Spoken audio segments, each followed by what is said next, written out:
giving a short review about hot ramen chicken flavor noodles.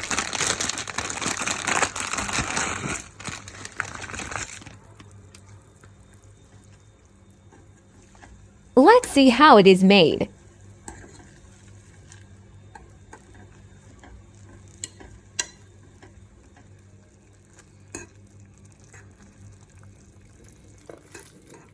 Being a noodles lover, I make sure that I try each and every flavor of every noodles brand.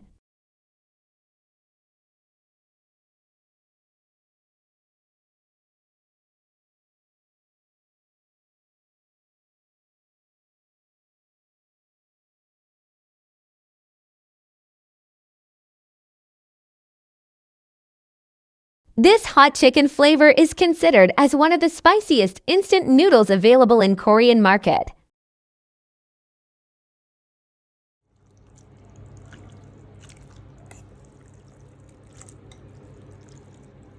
As per my taste buds, this flavor of ramen is too spicy and I didn't like it at all, but it depends as everyone has a different taste, but per my experience, I would never recommend.